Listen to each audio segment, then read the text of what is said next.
Dans cette vidéo, je vais te parler du projet NIR Protocol qui a vraiment une énorme hype en ce moment et en plus il y a des possibles rumeurs de airdrop avec son écosystème qui devrait croître.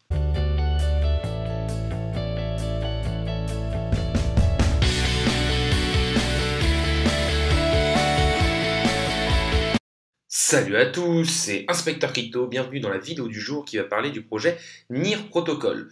Pourquoi je vous parle de NIR Protocol? Parce que c'est un projet qui fait beaucoup parler de lui, qui a une grosse hype en ce moment, et je pense que c'est bien de voir déjà qu'est-ce que c'est et de comprendre quels sont les points négatifs, les points positifs, quel est son écosystème et quelles sont ses implications au niveau de la blockchain. N'hésitez pas à liker la vidéo, à commenter en me disant pour vous si NIR est un projet d'avenir, n'hésitez pas non plus à vous abonner, ça récompense le travail que je fais au jour le jour et ça permet de faire grossir la communauté. N'hésitez pas non plus à me suivre sur les réseaux sociaux, à savoir mon Twitter Inspecteur Crypto 1, ça me permettra de gagner en visibilité. Donc NIR, c'est une blockchain layer 1, c'est un peu ce qu'on appelle un Ethereum killer. C'est une application sur laquelle on va créer des apps décentralisées et aussi faire fonctionner des smart contracts. Il faut savoir que c'est un projet qui quand même date de 2019 et qui a quand même deux gros fondateurs qui étaient ingénieurs chez Google et Microsoft. Le mainnet a été lancé en 2020 et ils sont principalement basés sur une technologie qui s'appelle le sharding. Ça, chez eux, ça s'appelle le Nightshade. Et en fait, le sharding, c'est ce qui va permettre de donner énormément de scalabilité à la blockchain en augmentant considérablement le nombre de transactions par seconde. En fait, c'est quoi le sharding? Tout simplement, le sharding, ça va être le fait de segmenter la blockchain en plein de petites blockchains pour pas qu'à chaque fois on ait toute la blockchain à recharger et ça va permettre d'aller beaucoup plus vite et on va dire que dans la théorie ça pourrait même amener à un nombre infini de transactions par seconde. Il faut savoir que c'est un écosystème intéressant qui est en train de grandir, qui a quand même une certaine antériorité vu qu'il date depuis 2019 et cet écosystème va principalement aussi se baser sur son layer 2 Aurora qui est un peu, on va dire, le polygone sur Ethereum et qui est EVM compatible. Donc on se dit, cette blockchain qui est déjà extrêmement rapide de base et très scalable, si vous lui rajoutez une sous-couche, un layer 2 qui peut encore apporter de la scalabilité, on peut vraiment être sur quelque chose de très rapide et surtout, du coup, le NIR Protocol pourra être utilisé dans énormément de choses. On voit aussi qu'ils veulent un futur multi-chain, mais pour moi, par exemple, quand on parle de jeux vidéo sur la blockchain, c'est vrai que ça demande énormément de transactions par seconde. Et ce type de blockchain pourrait être, par exemple, utilisé au niveau des jeux vidéo, par exemple. Après, je pense que ça va être quand même compliqué pour un projet tel que NIR Protocol de réussir à rattraper Ethereum, mais pourquoi pas être une des blockchains qui subsistera et existera encore dans les années à venir. Le NIR Protocol est quand même un super projet. On peut le voir au niveau de beaucoup de choses et on peut voir qu'il est quand même prometteur. Déjà, on peut voir qu'il a un écosystème qui n'est pas encore énorme, qui est en train de se construire mais qui reste pas énorme. Et ça veut dire quoi? Ça veut dire que il y a la possibilité, avec la hype qu'il y a dessus et les grosses levées de fonds qu'ils ont fait actuellement, que beaucoup de projets viennent se bâtir sur la blockchain NIR. Et ça peut ramener énormément de TVL, énormément d'utilisateurs, et ça peut donc aussi permettre d'avoir certains airdrops. C'est vrai que pas mal de rumeurs d'airdrops qui pourraient arriver sur NIR Protocol sont en train de tourner. Donc ça peut être intéressant de se dire, il y a beaucoup de protocoles qui vont arriver, qui vont peut-être faire des airdrops, et on peut gagner pas mal de choses. Au niveau du coup de leur écosystème, on peut voir qu'il y a certains wallets, avec par exemple le NIR Wallet, qu'on en a aussi un petit peu au niveau de la DeFi, mais on va dire que c'est des protocoles qui ne sont pas forcément purement créés sur NIR, par exemple MakerDAO, qui n'est pas fondamentalement créé sur la blockchain NIR. Et après, on a quelque chose de hyper intéressant, pour moi un des projets les plus intéressants, qui est Aurora. Aurora, c'est un layer 2, c'est un petit peu le Polygon sur Ethereum. C'est-à-dire que ça va être une seconde couche au réseau NIR qui va lui permettre d'avoir encore plus de scalabilité. Autre chose à regarder au niveau du NIR Protocol, c'est aussi au niveau de pas mal de graphiques, au niveau de l'adhésion. On peut voir qu'au niveau du nombre d'abonnés Twitter, il y a vraiment un gain exponentiel et qu'il y a vraiment une hype qui est en train de se créer dessus. On peut regarder aussi au niveau du nombre d'utilisateurs Telegram, même si là, on est quand même sur un plateau. Autre chose à regarder, c'est la TVL. On sait que les choses les plus importantes au niveau des blockchains, ça va être le nombre d'applications décentralisées qui vont venir dessus et les smart contracts qui vont y être exécutés.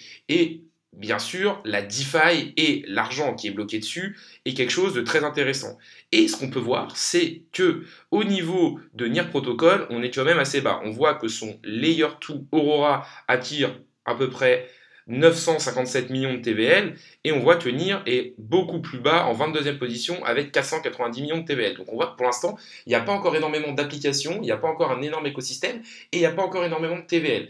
Et je pense qu'avec la hype qu'il y a dessus, avec les applications qu'il va y avoir dessus, on va pouvoir donc bénéficier de potentiels airdrop, mais aussi avoir des programmes au niveau de la DeFi qui peuvent vraiment attirer beaucoup d'argent. En plus, on parle actuellement d'un lancement d'un possible stablecoin dans le même style que le UST chez Terra Luna, et on voit donc que Terra Luna, avec justement les rendements énormes sur de l'UST, sur du stablecoin au niveau d'Encore Protocol, a réussi quand même à avoir une TVL de 20 milliards, et pour l'instant, le projet qui est le plus hypé au niveau de tout ce qui est DeFi et Total Value Lock, donc l'argent qui est dessus. Et on peut faire le pari que NIR peut justement être un peu le nouveau Terra Luna. On va maintenant parler des points qui fâchent un peu côté NIR Protocol. On peut voir que le token a déjà une market cap assez élevée. On est à plus de 10 milliards, donc forcément, beaucoup de personnes en parlent, il y a une hype qui est autour, mais est-ce que ce token peut vraiment encore faire de gros multiples, sachant qu'il a déjà explosé? Il faut quand même dire que des investisseurs qui sont rentrés très tôt dans NIR ont pu avoir du NIR aux alentours des 15-20 centimes, donc on est sur du quasi x100 pour les premiers entrants. On a déjà une market cap qui est quand même conséquente, on est quand même dans le top 20 des crypto-monnaies, donc ça en fait un projet solide, mais attention, quand on monte aussi haut, derrière, on peut se taper des sacrés retracements. Et aussi, ce qu'il faut regarder, c'est la circulating supply, c'est-à-dire l'offre en circulation actuelle. On voit qu'on a 68% de la circulating supply de NIR Protocol qui est actuellement sur le marché, et donc qui aura encore de l'inflation due à une libération du nombre de tokens. Si on va regarder d'autres données au niveau du site Messari, on peut voir là l'évolution du prix du NIR depuis mai 2021 et derrière, la courbe bleue là, c'est l'augmentation de sa supply. On voit vraiment qu'il y a une énorme libération du nombre de NIR et que pour tenir une tendance haussière, du coup, il faut vraiment qu'il y ait une demande énorme sur le jeton parce que justement, son prix et sa market cap sont énormément dilués par l'arrivée de nouveaux jetons. Et en plus de ça, je vous le rappelle, certaines personnes ont eu des NIR à 20 centimes, c'est-à-dire que des personnes ont des tokens qui sont libérés petit à petit et sont sur du x100. Donc attention à ne pas être le dindon de la farce et acheter un top de marché. On peut voir qu'en mai, on était en dessous des... On était dans un peu moins de 400 millions de circulating supply et que là, un an après, on est à 677 millions de circulating supply. On voit quand même qu'il y a une énorme inflation proche des 100% annuels. C'est quand même balèze de doubler sa circulating supply quasiment chaque année. Après, on peut se dire qu'il y a déjà 68% qui sont déjà faits, mais attention, on voit vraiment que la circulating supply de NIR est quand même pas terrible, et donc ça en fait un tokenomics moyen, et c'est quand même quelque chose à prendre en compte lors d'un investissement. On va donc regarder un petit peu graphiquement le NIR Protocol. Ce qu'on voit, c'est que déjà, il y a une énorme tendance haussière. On est passé de quelques centimes à plusieurs dollars. On est quand même monté au maximum aux alentours des 20 dollars, alors qu'on était parti à quelques centimes. Donc déjà, il y a une énorme hausse au niveau du NIR Protocol. Ce qu'on peut voir aussi, c'est que depuis plusieurs mois, on a quand même des volumes descendants au niveau du NIR Protocol et qu'on n'est pas loin des ATH. Donc je pense que pour du suivi de tendance à la rigueur et pour du court terme, investir sur le NIR Protocol peut être intéressant, surtout si on repart dans une belle jambe haussière sur le Bitcoin, mais par contre, je pense que sur du long terme, on n'est pas sur une bonne zone d'investissement. Parce que déjà, il y a un tokenomics qui libère énormément de jetons et qui risque du coup, surtout en bear market, de vraiment faire dumper fortement le token, et surtout parce qu'on est déjà sur une énorme market cap qui a déjà fait plus de x100. Et quand vous êtes sur du plus de x100, clairement derrière, on peut s'attendre à des très gros retracements. On arrive sur la fin de la vidéo, donc déjà n'hésitez pas à liker la vidéo, à commenter pour aider au référencement de la vidéo, n'hésitez pas non plus à vous abonner, ça récompense le travail que je fais au jour le jour et ça permet de faire grossir la communauté. N'oubliez pas non plus de vous abonner à mon Twitter Inspecteur Clip 1, ça me permettra de gagner en visibilité. On arrive donc dans la partie mindset et conclusion de la vidéo comme vous en avez l'habitude. Ce que je tenais à dire, c'est que le projet NIR Protocol est un projet très solide avec une très bonne team et vraiment des très gros fondamentaux.